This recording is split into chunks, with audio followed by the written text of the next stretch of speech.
Good morning and vanakkam. Welcome to this morning's video. In this video, we're going to be reading from Dancing with Shiva, Hinduism's contemporary catechism, written by Sadhguru Svaya Subramania Swami, a richly illustrated sourcebook of Indian spirituality in question and answer form, exploring how to know the divine, honor all creation, and see God everywhere, in everyone. Today's lesson is lesson 38. I'm just going to start by reading the caption for the facing image. Each morning in India, women clean their home's entrance and draw sacred symbols called kolams to bring auspiciousness to the family. Having just picked a basket of flowers for puja, this lady sketches traditional diagrams with rice flour. What is the nature of the Kriya Pada? Shloka 38. Kriya is joyous and regular worship, both internal and external, in the home and temple. It includes puja, japa, penance, fasting, and scriptural learning, by which our understanding and love of God and gods deepen. Om. Bhashya. Hinduism demands deep devotion through bhakti yoga in the Kriya Pada, softening the intellect and unfolding love. In Kriya, the second stage of religiousness, our sadhana, which was mostly external in Charya, is now also internal. Kriya, literally action or rite, is a stirring of the soul in awareness of the divine, overcoming the obstinacy of the instinctive intellectual mind. We now look upon the deity image not just as carved stone, but as the living presence of the God. We perform ritual and puja not because we have to, but because we want to. We are drawn to the temple to satisfy our longing. We sing joyfully. We absorb and intuit the wisdom of the Vedas and Agamas. We perform pilgrimage and fulfill the sacraments. We practice diligently the 10 classical observances called niyamas. Our relationship with God in Kriya is as a son to his parents, and thus in this stage is called the Satputra Marga. The Tirumandaram instructs puja, reading the scriptures, singing hymns, performing japa and unsullied austerity, truthfulness, restraint of envy, and offering of food. These and other self-purifying acts constitute the flawless Satputra Marga. Om Namah Shivaya. Good morning and vanakkam. In this video, we are going to be reading from Living with Shiva, Hinduism's contemporary culture, written by Sadhguru Svaya Subramania Swami. 365 daily lessons based on ancient Vedic laws, disclosing how to approach family, money, relationships, technology, food, worship, yoga, and karma to live a truly spiritual life.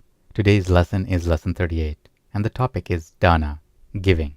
Giving, dana, is the third great religious practice, or niyama. It is important to remember that giving freely of one's goods in fulfilling needs, making someone happy, or putting a smile on his face mitigates selfishness, greed, avarice, and hoarding. But the most important factor is, without thought of reward. The reward of joy and the fullness you feel is immediate as the gift passes from your two hands into the outstretched hands of the receiver.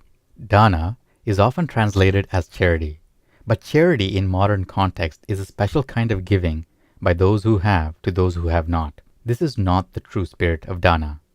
The word fulfillment might describe dana better.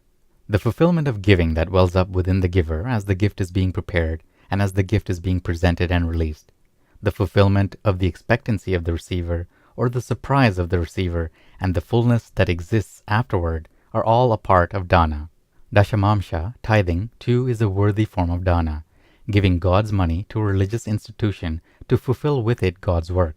One who is really fulfilling dana gives dashamamsha, never goes to visit a friend or relative with empty hands, gives freely to relatives, children, friends, neighbors, and business associates, all without thought of reward. The devotee who practices dana knows fully that you cannot give anything away. The law of karma will return it to you full measure at an appropriate and most needed time. The freer the gift is given, the faster it will return. What is the proportionate giving after dashamamsha 10% has been deducted? It would be another 2 to 5% of one's gross income, which would be equally divided between cash and kind if someone wanted to discipline his dana to that extent. That would be 15%, approximately 1/6, which is the makimai established in South India by the Chettiar community around the Palani temple and now practiced by the Malacca Chettiars of Malaysia. If one were to take a hard look at the true spirit of dana in today's society, the rich giving to religious institutions for tax deduction are certainly giving with a thought of reward. Therefore, giving after the tax deductions are received and with no material benefits or rewards of any kind other than the fulfillment of giving is considered by the wise to be a true expression of dana. Making something with one's own hands, giving in kind, is also a true expression of dana. Giving a gift begrudgingly in return for another gift is, of course, mere barter.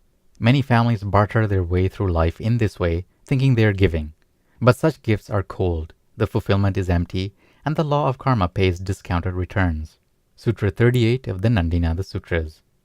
God creates souls who are one with Him.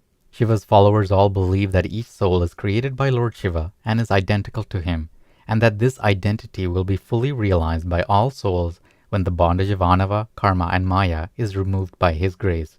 Om. Good morning and Vanakkam. Welcome to this video. In this video, we're reading from Merging with Shiva, Hinduism's Contemporary Metaphysics, written by Sadhguru Sivaya Subramaniya Swami.